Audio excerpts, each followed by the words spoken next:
And welcome, Hoosier Nation, to our 43rd episode of the Hoosier Sound, where our show has one main goal: to give you our perspective of IU sports from the point of view as a student or a young adult. In addition, we will also give our view on hot takes from around the world of sports. We are recording this edition on Tuesday evening, July 3rd, the day before July 4th, Independence Day, where I am your host, Noah Freeman, and I am with my usual co-host, Matthew Lukens. Normally, we'll be going live every Tuesday evening at 8:30 p.m. But if you miss us live, you can subscribe to various networks so you can listen on your own time. Check out our Twitter and Facebook at The Hoosier Sound and subscribe. All of our information is in our website, thehoosiersound.com. All right, Hoosier Nation, it is time for some sports talk. What is in IU sports, or maybe just sports in general? You want my monologue? You lagged out there for me for a second. Oh, I'm very sorry about that. Yes, I would like your memorable monologue for this week in IU sports. This week. Memorable. I used memorable last week. Well, sure. I could go IU sports. We're going to have plenty of IU sports talk today. And I was thinking I could touch on the NBA a bit and the Boogie Cousins apocalypse that happened yesterday. So if you have been living under a rock, or you've been kidnapped by aliens since last week and somehow landed just in time to watch the podcast tonight or whenever you're listening to it, I would like you to know that LeBron James is on the Lakers. And so we knew that news, what, Monday? Yeah. We found out on Monday? Monday we found out LeBron was on the Lakers. And then a 24-hour period, no, Sunday's on the Lakers. 24 hours later, because today's Tuesday, and we found out last night. 24 hours later, Boogie Cousins signs for $5 million, the league minimum. The mid-level exception. Mid-level exception for the Golden State Warriors, which means that the Golden State Warriors have the starting lineup for last year's Western Conference All-Star team on the floor in the same jersey. Yes, Boogie is coming off an Achilles injury, which normally in the sport says that you're probably not going to be the same player.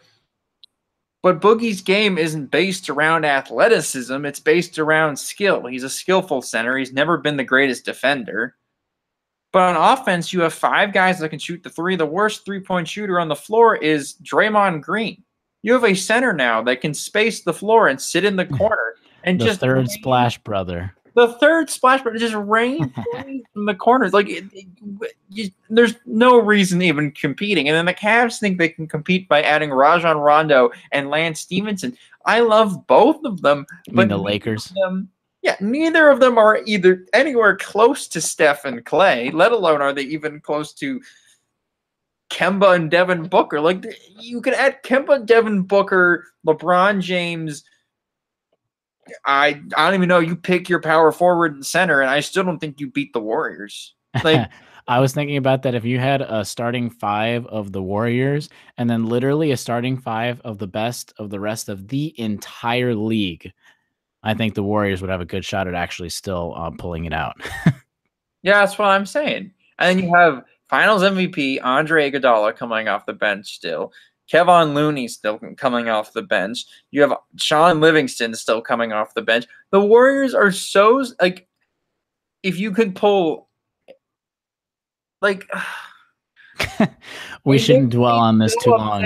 I am, like, trying to piece together, like, an analogy, but I can't, because I was literally calling, like, I called like 4 or 5 people last night, and it just, something that cannot be said on this podcast came out of my mouth to like every single one of them. And it went something like bleep, bleep, bleep, bleep, bleep, Boogie Cousins. That was basically the NBA is canceled next season, but we have a lot to talk about. So in terms of IU sports, I do want to mention a couple of things. It came out today. IU basketball is going to have a home and home against Nebraska starting this year. They are basically going to have Nebraska. I haven't read Arkansas too. I don't even know why I said Nebraska. Yeah, Arkansas. They're going to have a home and home against Arkansas. My apologies. It's basically an event that's kind of like the Hoosier Tip-Off Classic that they've done in recent past. They've got Arkansas that they're going to go away against. But then at home, they're going to have UT Arlington, UC Davis, and Montana State.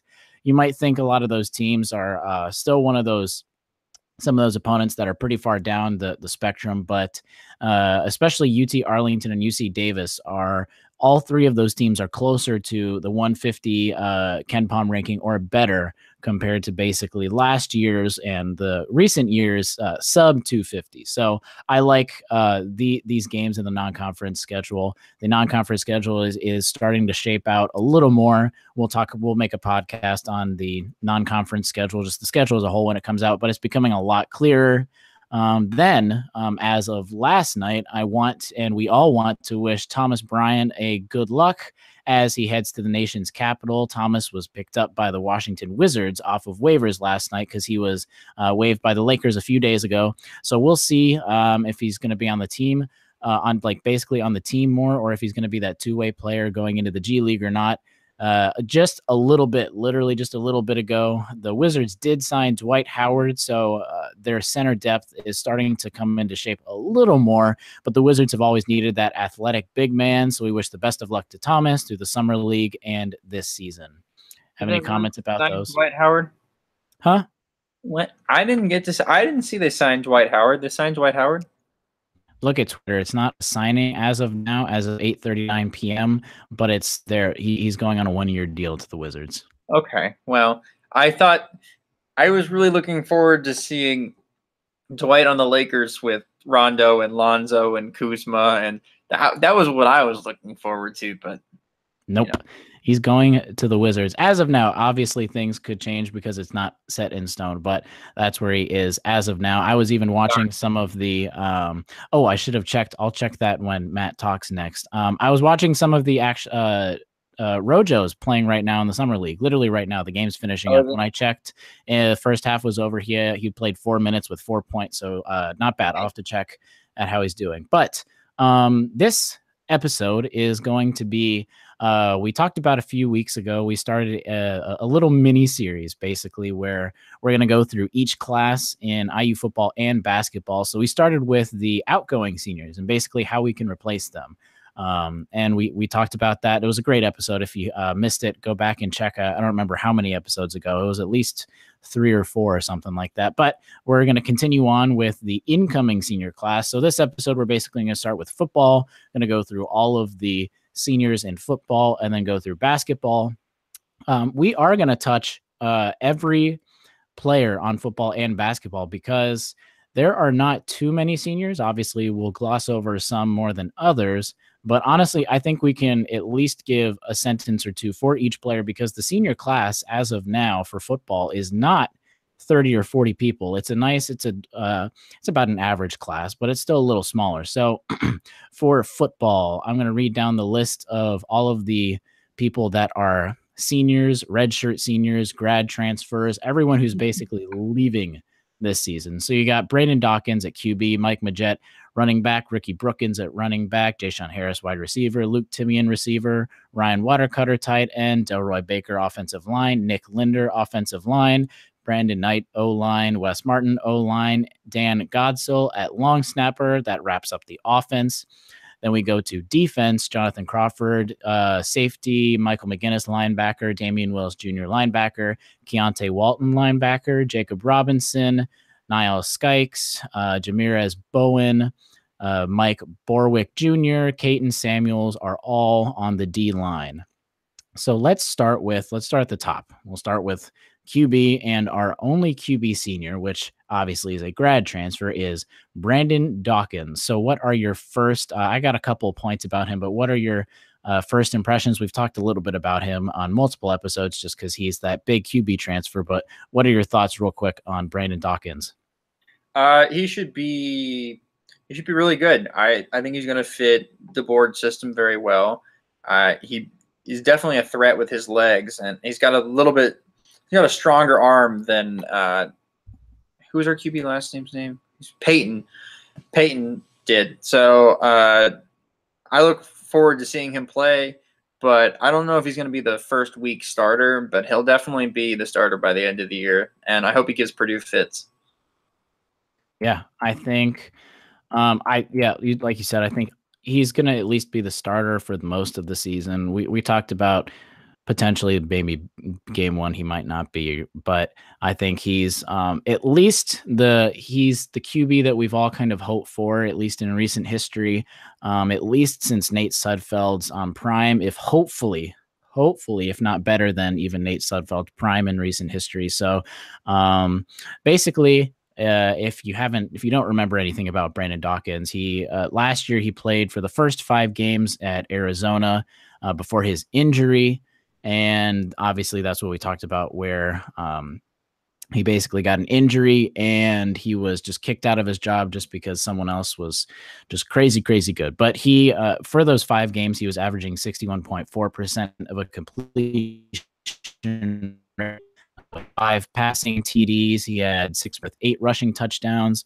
So basically, just even looking at those stats, he's got a good arm, a decent arm. He's going to complete the ball, throw it at least a little bit out of pocket. He's a pretty good out of the pocket passer, but then he's at least a solid running threat with the QB. So he'll be able to get on your legs. So when you think about it, he averages 6.7 yards per carry on the ground.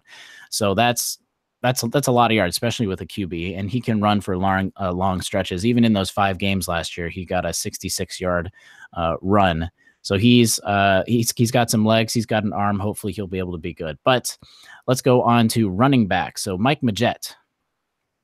Mike Majette should be the starter or be in competition for the starting job at running back. I think this year we're probably, again, going to be using a committee, but I think he should get the majority of minutes in that committee. Yeah, the big point that you mentioned there was committee. He is going to be he'll get some of it, but Morgan Ellison, at least from what I've been hearing recently, is probably going to get the nod at the starter role at least. He's then after him, he's got guests. So technically on the depth chart, at least as of now, but the running backs are so frantic. There's a lot of them. It's going to be more committee, so it's going to change. But at least as of now, he's kind of third on the line, but he's gotten a lot of snaps. He definitely that running back by committee. You might see him though as a slot receiver because we saw him a couple times in the slot last year. His role, especially with you got Ellison Guest, you got Ronnie Walker as the new guy. His role might be more towards a more versatile role, maybe that slot receiver coming in and out, kind of what the NFL is starting to go to, kind of like that Le'Veon Bell threat, where you got he's got a passer or a running back threat. So I think that's probably how they might use him, but obviously it could change. Ricky Brookins, again, there's no clear running back. Like they're going to be in a committee this year, but last year he really only got snaps when there were a lot of injuries last year. So I think really the only time you see him get at least a significant amount of snaps is basically when even just one running back is injured, but he might not be getting a lot of snaps if all the running backs are healthy. Yeah, I agree. Simple. All right, let's go to Ja'Shawn Harris at wide receiver. What are your thoughts on Ja'Shawn? Ja'Shawn, he's going to be I think he's going to be in the mix for at least, I think, the third spot or second spot of wide receiver. He's going to be either third or second wide receiver. Isn't he the guy that's coming off his third ACL injury? Is that him? Yeah, something I don't remember. Don't quote me. Yeah, don't quote you on that, but it's something like that. Yeah, I think so. So I think it'll be nice to see him finally play since I think he was injured last year. I hope we can finally get to see him play because apparently he's super talented. So there's that. Yeah, I think it's going to be good too, especially because I was about to mention this with Luke Timian. Basically, you got Nick Westbrook and Donovan Hale coming back off of injuries, so basically they're going to be more in. So those two are basically going to be the spotlight receivers, the guy that a lot of the top cornerbacks are going to cover, and I think those two guys are going to be some people that aren't going to be in that wide receiver 1 or even wide receiver 2 role, but they're going to be possibly slot receivers that are going to be able to get a lot of catches here and there and just be reliable receivers, especially Luke Timian. I think he's a guy that's really reliable. He's not very big, but he's going to make big catches here and there. As you saw last year, he was a guy that was critical in a few games, even coming down to the wire. That's right. Definitely. All right, let's go on to Ryan Watercutter, which we did talk about a lot in that last episode about replacing tight ends, because obviously he is one of the guy that he is the guy potentially that is going to be at tight end. So what do you see, or what do we need at least from Ryan Watercutter this next season? We can't get the productivity that we got out of Thomas this past year, because it's just not going to happen. Like, he was probably one of the better tight ends to come through IU, in recent memory, at least. So I think it's going to be really hard for him to replicate that, obviously. But if he can get half of that, 3/4 of what, Thomas did last year, then definitely I think he will be a success. Yeah, I would think we talked about tight end starting slots in that other episode. So we talked about all the tight ends and who could get it. It's not a clear decision, but he is probably going to be the guy that starts. He got at least the most time when Ian was injured last year. So it's not a clear decision, but I think out of all of the offense and even out of the seniors, I think we're going to need a lot from him. He's basically one of the only seniors that needs to step up in a dramatic fashion for this team this year to be able to make it to a bowl game and have a successful season. Because really, out of the entire offense, I think running back's a little sketchy, but we got enough of them that hopefully they'll be able to still carry the load, literally. But I think tight end is honestly the position that is the biggest question mark on the offense.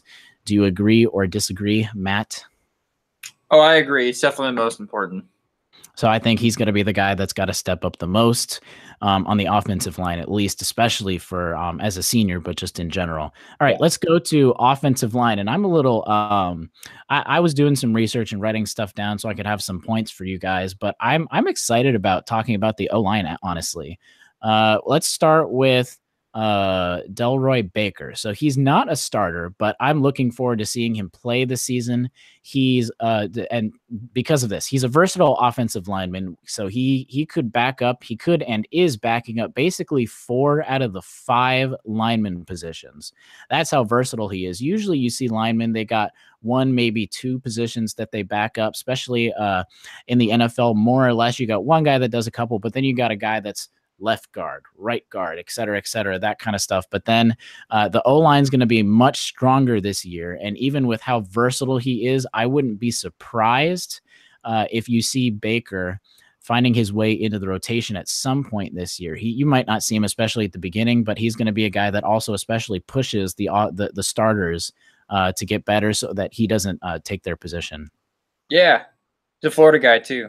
So I like Florida guys. Next on the list is Nick Linder, and this is a guy that I have the most points about because he's a really cool and interesting guy that I'm excited to see this year. He's a grad transfer, so he's one of the 3 guys that IU football has as a grad transfer.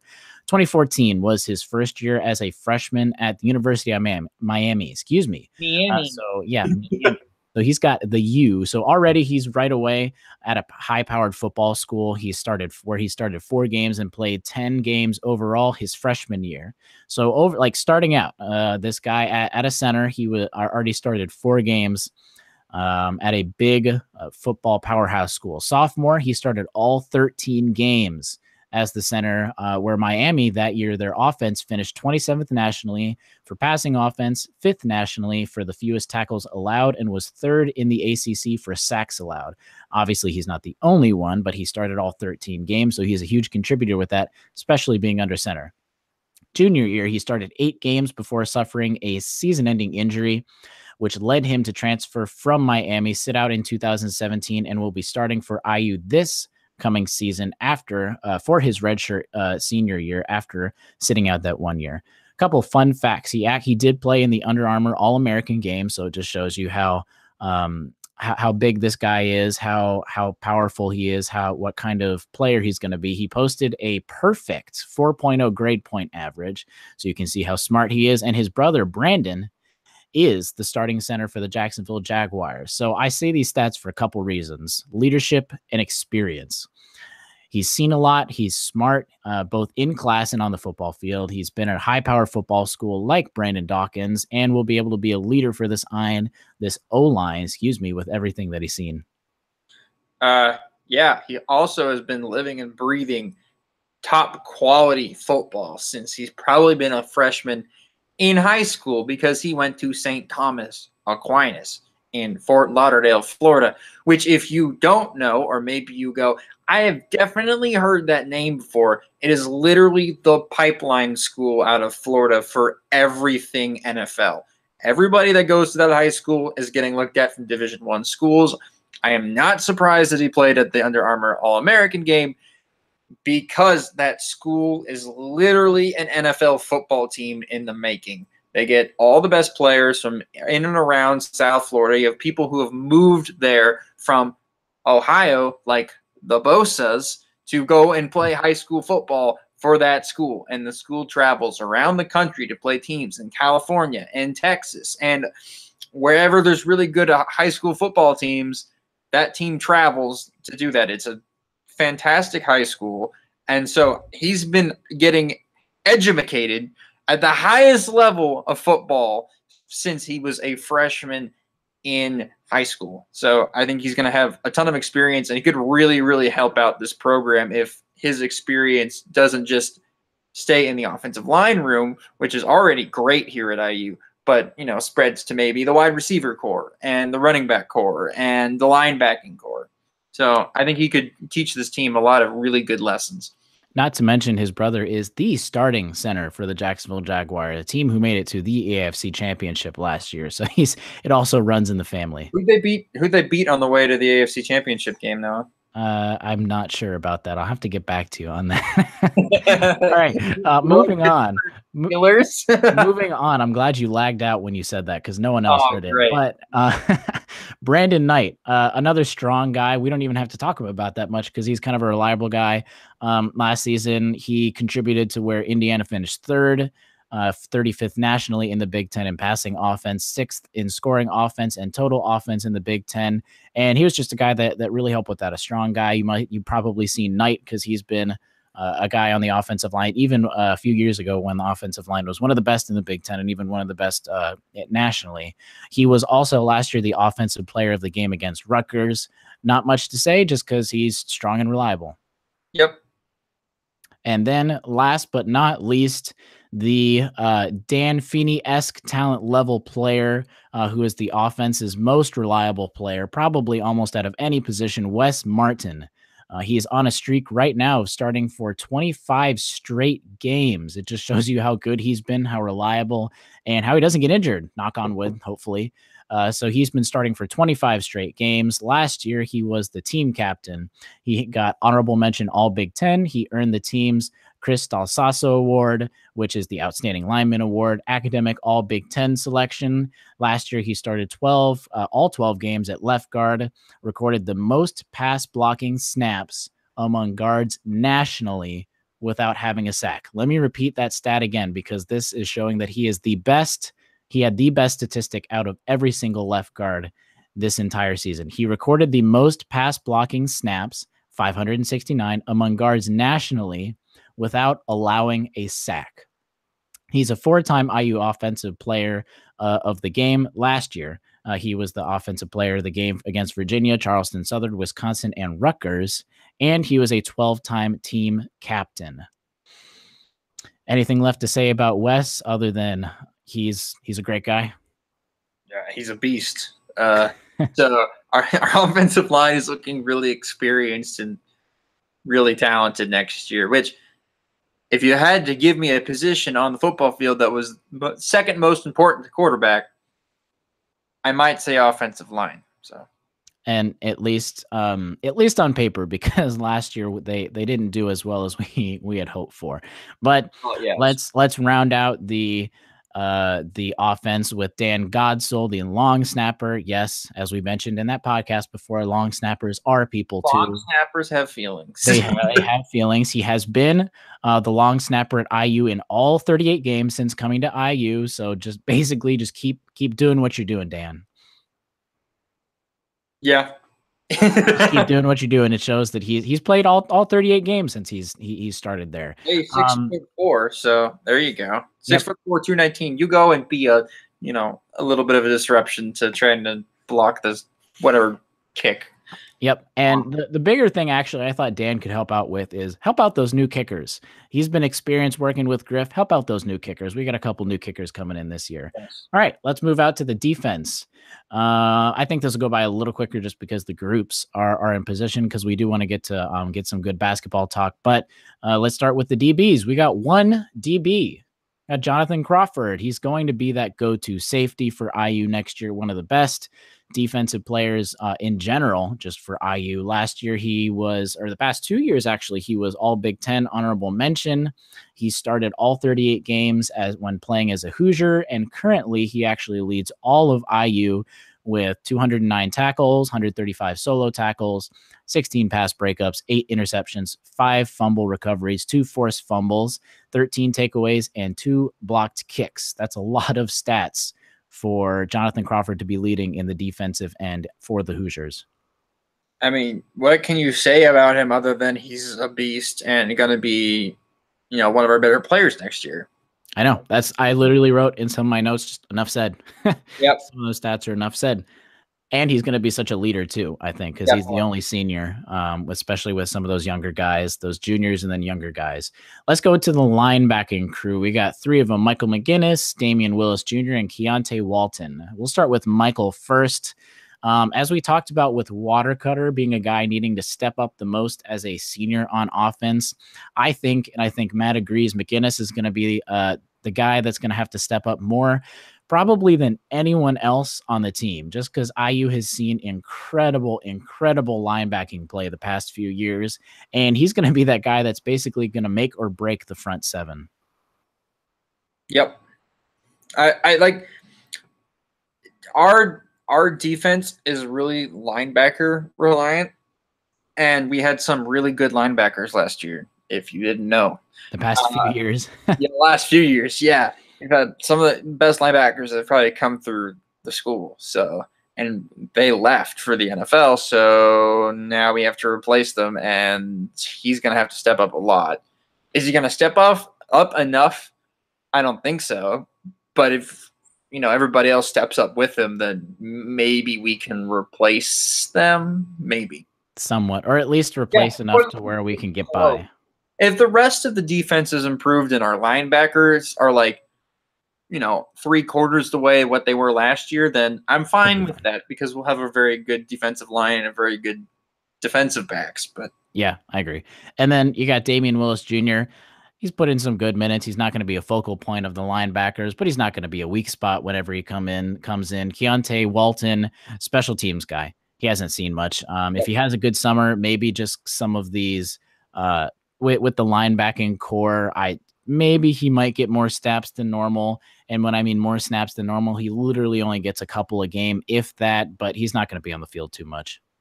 No. I'm looking at Thomas Allen, from redshirt freshman from Florida, from Tampa. I didn't know he was 6'3", 237. Oh man, he's a big dude. All right, never mind. That was me going off on a tangent, but I haven't seen the weight numbers on the roster yet. He's bigger than Michael McGinnis is, and he's a senior. I'm excited to see him. Yeah. All right. Let's go to D-line, and I'm going to kind of lump most of these people, at least. All right. So we got Jacob Robinson, Niall Sykes, and Jamirez Bowen. On our first edition of this miniseries, we talked about the outgoing senior class and how to replace them. Again, go back and listen if you haven't heard a lot of that. There's a lot of good in depth, especially on the defensive line. I think we took a good 5 to 10 minutes to talk about the D line, but we talked about how there are a couple upperclassmen and then basically the youngsters on the D line. And those 3 guys, Robinson, Sykes, and Bowen, are basically the only upperclassmen, besides Alan Stallings, that's going to see the field for significant minutes. And they're not only going to have to step up this year, but they're going to need to be good leaders and good teachers, especially for these younger classes. And specifically for Sykes, we talked about that injury that robbed him last year of a breakout year. So hopefully he just has a really good year, and these guys can at least also step up to be at least half or 3/4 of what it was last year. I mean, yeah. I mean, depth is always good at the defensive line position, and I feel like we kind of have that this year, especially experience depth. So these guys, whether they're starting or coming in, as replacements when we need them, and our starters need, a breather, that's fine. Yeah, our starters aren't going to be as good as they were last year just because we lost a lot of key players. But I think that it's going to come in with depth. Which, going to our last couple people, Mike Barwick Jr., D-line, he's same kind of thing. He's a good, reliable backup. He's not going to be a hole or a weak spot whenever a starter needs to come out, get injured, yet whatnot. And then you got Caden Samuels, who is a grad transfer from Syracuse, where last year he started 7 games out of the 12 for Cuse. He's going to get some snap, but really adds depth to get some of these other guys a breather. And I mean, a grad transfer grad transfer from obviously Syracuse is about the level for football, but he still started 7 games, so that's still something. He's going to add depth. He's going to add important experience depth. Experience depth is always the best depth. Exactly. And he also has experience last year from beating top talent opponents. Maybe IU can finally break out and get just a big breakout win. If we could have football seasons like Syracuse has, I'd be a lot happier football fan. Maybe we'll add Syracuse getting that 1 or 2 marquee wins, but then adding IU consistently getting 5 or 6 wins, because Syracuse gets like 3 or 4, but one of those wins is just like humongous. So let's combine those, and then I'd like that a lot more. Honestly, I'd rather take 3 to 4 wins with a giant win than 5 wins and losing to Purdue. Yeah. All right. That wraps it up for our football seniors. Let's go on to the basketball seniors. And remember, it's not just Juwan. We got a few other people in there. So let's start with Quentin Taylor and Johnny Jager. We got those 2 walk-ons. Obviously, they're not going to be able to do a lot in the actual game minutes, but I just wrote down, keep working hard in practice. He's got to push those other guards to become better because, man, we definitely know that we need those guards to be pushed. And Johnny, just keep being funny, because if you see anything else, a lot of these players, even when Freddie was on on our podcast, we're like, who's the funniest guy? A lot of people have said Johnny. I love Johnny. He's in my class sometimes, and he'll like talk to us and stuff. So he's really personable. If they can be kind of like the behind the scenes guys that are like, yeah, we're not going to play, but hey, it's like 12 p.m. Do you want to go shoot with us and shoot around? If they can be that guy who's in the gym first and, leaving the gym last, even though they're not playing, and kind of setting that tone for the rest of the guys that like, well, we're not scholarship players, but we're putting in the work. Are you guys putting in the work to be here, kind of thing? Like if they can do that, I think they will have done everything they ever needed to do here at IU. And even if it's not, even if they aren't guards, but taking a freshman under their wing, they've still been here for Johnny and Quentin have been there the whole time, all 4 years for both of them. So even just taking a freshman and helping them, hey, you need to go shoot right now. Hey, you need to do this, you need to do that, and stuff like that. And then being during game days, being that bench leader, being that enthusiastic guy, basically during all of the games, I think they're going to play actually a much more important role than people are thinking. Oh yeah, and I'm sure that they're going to be the guys who are like, hey, you want to go to Buffalo's? I'll treat you, kind of thing. Yeah, yeah, I agree. Even though and then they'll make a joke that they're not getting any money, but then they're paying the scholarship guys to go to dinner or something. Yeah, right. All right, next up on the list, another walk-on, but wait, a guy that's actually going to see the floor and has been. We got Zach McRoberts. Zachy boy, I love Zach McRoberts. I think we're not the only people who like Zach McRoberts. I think Coach Miller also loves Zach McRoberts. What else can we say about him other than if he scores, 6 to 8 points a game this year, he's literally going to be my favorite IU basketball player of all time, and no one can tell me otherwise. That's pretty high praise too. Hey, he does all the little small things. He runs around, he puts his body on the line. If he can make 2 threes a game, he's gonna be like legitimately the perfect small forward in this year's like team. Oh, I'm so excited. Yeah, Okay. and if the who was it 2? I think it was 2.5, about 3 weeks ago now. I remember IU put up those. They're putting up for each player basically.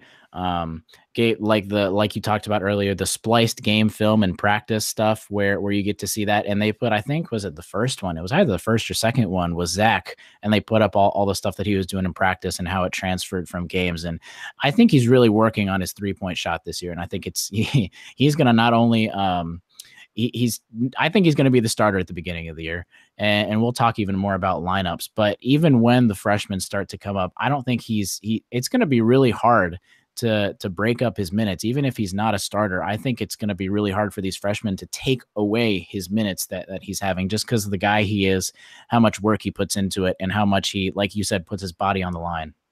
Yeah, definitely. He's going to be the most important player on our team next year.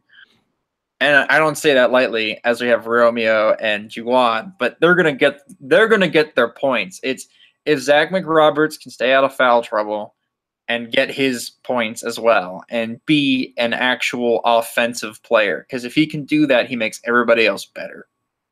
All right, and obviously, especially with basketball, we could probably talk for an entire episode about it. I know other podcasts have talked for entire episodes about these people, so it's just general overview. Most of these, at least with Zach, it's not stuff you haven't heard before. But let's go into Evan Fitzner, a guy that we actually haven't really heard about before. So what do you see Evan Fitzner's roles being for next year? What's he going to do? What kind of player is he going to be? How much time is he going to see on the floor? What is Fitz going to be next year? I think he's going to be a stretch 5 or come in and be excellent depth at the 4. I think he's going to do one of those two things. Whether he plays 5 on offense and 4 on defense, or 4 on defense and 5 on offense. Like, I think I just said the same thing, didn't I? I just said it reversed. You just said it reversed. Yeah, you just say pulling stuff. All right, 5 on defense, 4 on offense. You know, whether he does one of those things, he's just going to be like a key piece, I'm pretty sure. And I think there's no reason why he would have left St. Mary's if he wasn't looking for playing time and Coach Miller didn't promise him playing time. He's going to play.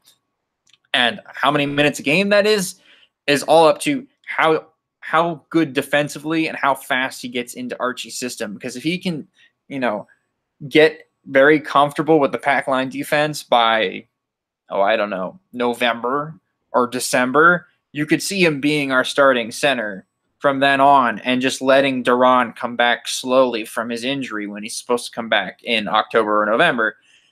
But if he doesn't, get into the system very well, then he could very well be a 10-minute, rest player for guys like Juwan or Justin Smith or whoever we're playing at the 5, whether it's Race Thompson or freshman who's, I've lost his name completely. What's his name? Jake Forrester. There we go. So whether we're playing Jake or Race or whoever we're playing at the 5, he could either be the 10-minute breather guy or the 25-minute starter. And I liked your point about getting into Archie's system, because that segue is really nice to the point that we were talking about before and that I was going to make. If you have been on Twitter, it's 9/11. It's at night, basically. And you've probably at least by now seen this tweet from Indiana basketball. But IU basketball Twitter just came out about 7:45 today with the next person basically in those practice highlights with Evan Fitzner, and how he's basically fitting right in to the IU role. And this just sums up his playing, at least as of what we've seen, because there hasn't been much of his play that we can see. They ended the video with him making 17, either a long 2 or a 3 basically shots in a row. He made 17 shots in a row with a camera right behind him too. It just goes to show how he really is that stretch five, like Matt was talking about, or that four that he's basically going to be either he's going to be backing up Duran and Juwan for the most part, and he might see a lot more depending on Duran's health at the beginning of the year. But I can see him getting more minutes off the bench even if Duran is healthy. Yeah, definitely. Because guess what? He shoots 40% from three, which is something that we were lacking last year, or lacking in confidence in the case of Zach McRoberts. So he could be a key piece in next year's team. Would I like to see Deron Davis starting at center by the end of the year? Yes. If he's not starting at the end of the year because Evan Fitzner's killing it, will I be mad? No, I'll be actually very happy because that means we have Deron Davis coming off the bench, which means our depth is just otherworldly, which is a giant plus in everything I could have possibly ever wanted out of this year. So he could either be a guy who, like, I'm happy he plays a Max Bielfeldt role, or he could be a starter and I could be, I'm happy he's turned into Carlos Matthews, has what Carlos Matthews did last year for Michigan. So we missed that last point. You lagged out. Oh, he could turn into Carlos Matthews from Michigan and be that go-to player that was a transfer, like a starter, A lot of people on Twitter have been basically saying that they like to see him as a Max Bielfeldt role, and I think we would all be more than content if he was even almost half of what Max was, just because Max meant so much to the team. But you also talked about this beforehand, and I agree. I think him and Clifton Moore just need to get into the cafeteria and just eat their brains out. They just need to get so much bigger. Because Evan, if you look at that video, go check it out. He's great stuff. Just get bigger, especially if you're going to be playing some high-powered 4 and 5 spots. I hope Cliff Marshall goes, you know what? I got this special regiment that I'm going to put you on, and you're going to gain 30 pounds, half in muscle, half in body mass in the next 2 months. Go and do the opposite of Duran last year, where he lost 20 pounds. Let's put 20 to 30 pounds on Evan. Yeah, let's take 20 pounds from Duran and move it somewhere else. Yeah, exactly. All right, but last but not least, Juwan Morgan. Now, Juwan, we could again have probably 5 episodes talking about Juwan. So I don't really want to talk about what he means for this team, because everyone who even knows just a little bit about IU basketball knows who Juwan is and what he means to this team. So really, let's have a little bit of fun this last couple of minutes with Juwan, and let's just guess basically how well, or just throw out some random stats that how well we think he's going to do with Romeo, because we already know how well he's going to do and what he's going to mean to the Hoosiers. All right, I'm gonna go out on a limb here and say he's gonna average about 18 points per game. That's a lot of points. Yeah, because putting him in a pick and roll or a pick and pop, he's gonna average more threes shot per game next year. I think he'll be playing out in the perimeter a little bit more, but also just a year of an experience banging down low with big men, and especially the lack of really talented, decent big men in the Big Ten next year. I could definitely see him going off some games and getting 25, 26, 27 points a game during the Big Ten season, and, boosting that average up that maybe averages about 14 or 15 a game, but because he has these, really, really, explosive nights, that he ends up averaging about around 17 to 18 points a game. Do you think that'll take away from Romeo's production? No, it's going to help him. Because if they have to worry about 18 points a game from Juwan and they have to double him, that leaves enough space for Romeo to go, all right, I'm going to take this 3. All right, I'm going to take this contested jumper. Okay, I'm going to drive to the basket and get this bucket, and he's going to get fouled. So it's going to help Romeo, and it'll help our team. So basically half of the points are going to come from Juwan and Romeo next year, every game. Just run the pick and roll with them. Yeah. Get them ready for the NBA. Just come here. All right, get the roll. All right, I got the switch. Okay, I'm going to go to work because I'm Romeo. Or, oh, I got the switch. All right, I'm Juwan. I have a guard on me. I'm about to back this guy down and get this easy bucket. I don't think he'll make quite as much as 18. I think he'll be like 13 or 14 more a game just because Romeo's there. But I think that's a good thing that he's might be averaging less than we might think because the points are going somewhere else with other players on the team. And I think even Rob Finney might be starting to get into some of that. But all right, let's get into accolades and is he going to be an all Big Ten player? Is he going to be even close to national Big Ten player? Is he going to get drafted? What are your predictions? And we're just throwing this out. What are your predictions for Juwan next year? I think he'll be a Big Ten and National Player of the Year candidate, but he won't win either award. Honestly, if I had to put my money on who would win Big Ten Player of the Year, as much as it hurts me to say, I think it's going to be Carson Edwards. Mm-hmm. Just because he's carrying so much of the load for Purdue. He's going to take so many shots. He's going to get, numbers that are going to be like, you know what, that guy's really good. He's going to get drafted. He'll probably be a lottery pick next year. What about that guy from gone? What about that guy from Wisconsin over there that a lot of Hoosier fans don't like to talk about? Here's the thing about Ethan Happ. I don't know how he can possibly improve on what he's done. And he hasn't gotten close to getting Big Ten Player of the Year numbers. And it's not like Wisconsin dramatically improved since last year.